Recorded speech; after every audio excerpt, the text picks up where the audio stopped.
भारतात म्हणा किंवा महाराष्ट्रात म्हणा किंवा परदेशात MBBS साठी कॉलेज निवडताना कोणते कॉलेज निवडावे? मी तुम्हाला 5 क्रायटेरिया सांगणार आहे MBBS साठी बेस्ट कॉलेज निवडण्याचे. पहिला क्रायटेरिया म्हणजे तिथे क्वालिटी एज्युकेशन असलं पाहिजे. आता हे बोलायला ऐकायला जरी चांगलं वाटत असलं तरी क्वालिटी या शब्दाची जोपर्यंत आपण व्याख्या करत नाही, म्हणजेच त्याला डिफाईन करत नाही, तोपर्यंत क्वालिटी एज्युकेशन, क्वालिटी शिक्षण ही संज्ञा अर्थपूर्ण होत नाही. तर क्वालिटी म्हणजे प्रचंड मोठी बिल्डिंग किंवा संगमरवराच्या भिंती, याला क्वालिटी म्हणत नाही. वैद्यकीय शिक्षणाच्या बाबतीत क्वालिटी म्हणजे तिथल्या हॉस्पिटलमध्ये उपचाराकरता लेटेस्ट स्टँडर्ड प्रोटोकॉल्स वापरले जातात. तिथे चांगल्या ट्रॅडिशन्स वेल एस्टॅब्लिश झालेल्या असल्या पाहिजे. म्हणजे काय, तर तिथे वैद्यकीय उपचारांच्या, वैद्यकीय शिक्षणाच्या, टीचिंग संबंधी नॅशनल मेडिकल काउन्सिल म्हणजे NMCच्या गाईडलाईन्स फॉलो होतात, ग्रुप डिस्कशन्स होतात, विद्यार्थी टॉपिक्स प्रेझेंट करतात, प्रॉब्लेम बेस्ड लर्निंगची सवय लागते. याला म्हणतात क्वालिटी एज्युकेशन. वेगवेगळ्या कॉन्फरन्समध्ये तिथले विद्यार्थी भाग घेतात, तिथे प्रत्येक विषयाला तज्ज्ञ शिक्षक उपलब्ध आहेत, याला म्हणतात क्वालिटी एज्युकेशन. पण आपण तर प्रत्येक कॉलेजमध्ये जाऊन त्यांचं इन्स्पेक्शन करू शकत नाही. मग हे कसं कळणार की कुठे क्वालिटी शिक्षण आहे आणि कुठे नाही आहे? एकतर आम्ही खूप वर्ष झाले काउन्सिलिंग करत आहोत. आमचे विद्यार्थी सर्वच कॉलेजेसमध्ये असतात, त्यामुळे कोणत्या कॉलेजमध्ये काय परिस्थिती आहे हे आम्हाला माहिती आहे.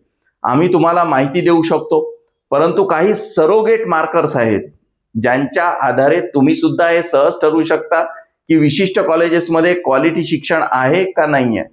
सरोगेट मार्कर्स याचा अर्थ असे पॅरामीटर्स जे डायरेक्ट क्वालिटी इंडिकेटर्स नाही आहेत, पण ते इनडायरेक्टली हे सुचवतात की इथे क्वालिटी एज्युकेशन आहे.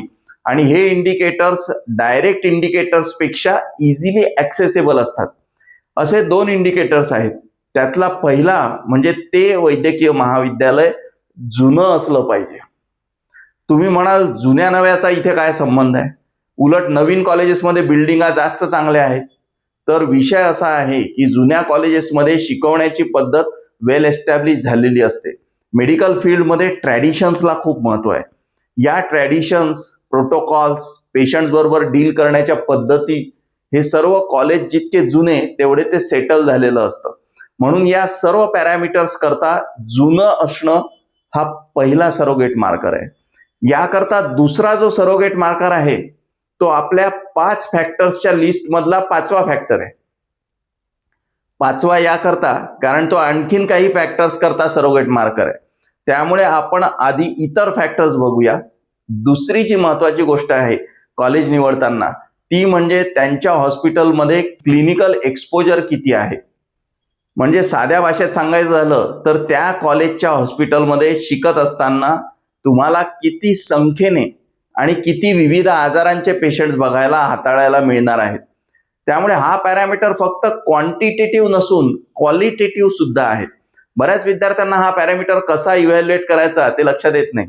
तर क्लिनिकल एक्सपोजर जेव्हा आपण म्हणतो तेव्हा इथे संख्येपेक्षा विविधतेला जास्त महत्व आहे. खूप जास्त प्रमाणात जेव्हा पेशंट्स असतात तेव्हा सुद्धा त्यांच्यापासून शिकणं हे चॅलेंजिंग होत असतं. म्हणजे फक्त नंबर जास्त असून फायदा नाही आहे, कारण रुटीन काम करण्यातच एवढा वेळ जातो की क्वालिटी लर्निंग होऊ शकत नाही. आणि याची दुसरी बाजू अशी आहे की खूपच कमी पेशंट असतील आणि त्याहीपेक्षा वाईट म्हणजे त्यांच्यामध्ये आजारांची विविधता जर कमी असेल तर शिकायला मिळत नाही. तर या सर्वच गोष्टींचा बॅलन्स असला पाहिजे. हॉस्पिटलमध्ये विविध आजारांच्या रुग्णांना सुविधा मिळतील याकरता 2 गोष्टी आवश्यक आहेत. कारण पेशंटची संख्या आणि विविधता केव्हा जास्त असेल, जेव्हा त्यांना सुविधा आवश्यक आहे. आणि त्याच्याकरता 2 गोष्टींची आवश्यकता आहे आणि या दोन्ही गोष्टी महाग आहेत. आणि हाच आपला तिसरा फॅक्टर आहे.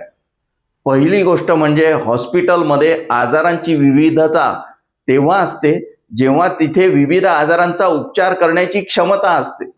त्याकरता लागतं इन्फ्रास्ट्रक्चर. म्हणजे उदाहरणार्थ CT स्कॅन, MRI हे नसेल तर न्यूरोलॉजिकल पेशंट्स तिथे असण्याची शक्यता फारच कमी आहे.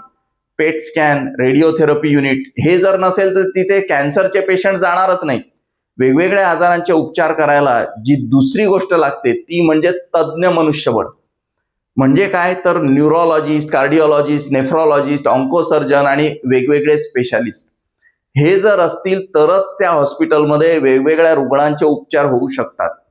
लक्षात ठेवा, इन्फ्रास्ट्रक्चर म्हणजे केवळ संगमरवराच्या भिंती नाही, आपण बोलत आहोत मेडिकल इन्फ्रास्ट्रक्चर बद्दल. आता मी तुम्हाला सांगितलं की या दोन्ही गोष्टी महाग आहेत, इन्फ्रास्ट्रक्चर आणि तज्ज्ञ मनुष्यबळ.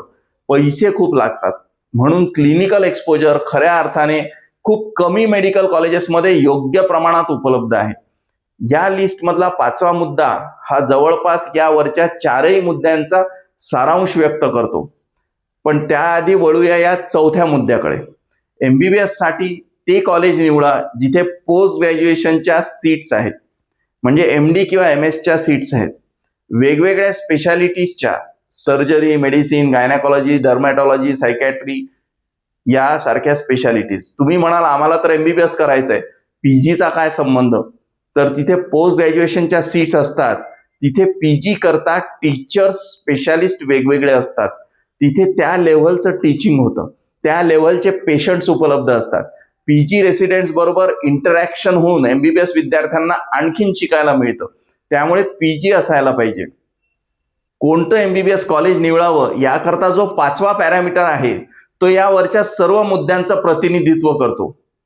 तो म्हणजे या कॉलेजमध्ये हाय रँकचे विद्यार्थी ऍडमिशन घेत असले पाहिजे. या पॅरामीटरचे 2 फायदे आहेत. म्हणजे काय, तर या कॉलेजमध्ये हाय रँकचे, हाय मार्क्सचे विद्यार्थी ऍडमिशन घेतात. एक म्हणजे नीटमध्ये जास्त मार्क मिळवणाऱ्या या विद्यार्थ्यांनी ऑलरेडी वरच्या 4 पॅरामीटरचा रिसर्च केलेला असतो, त्याचा उपयोग तुम्हाला होतो. दुसरं, जिथे जास्त मार्कांचे विद्यार्थी असतात तिथे अभ्यासाचं वातावरण असतं. ते विद्यार्थी होतकरू असतात, ते विद्यार्थी महत्वाकांक्षी असतात. पुढे जाऊन ते विद्यार्थी वेगवेगळ्या हायर लेव्हलला जातात. तुमचं नेटवर्क तेवढं तयार होतं, हेल्दी कॉम्पिटिशन असते, त्याच्यामुळे लॉंग टर्म फायदा होतो. हे पॅरामीटर्स पाहून जर तुम्ही कॉलेज निवडलं तर तुमचं भविष्य निश्चितपणे उज्ज्वल राहील. या संदर्भात कसलीही मदत लागली तर आम्हाला कॉन्टॅक्ट करा, 100% मदत करू.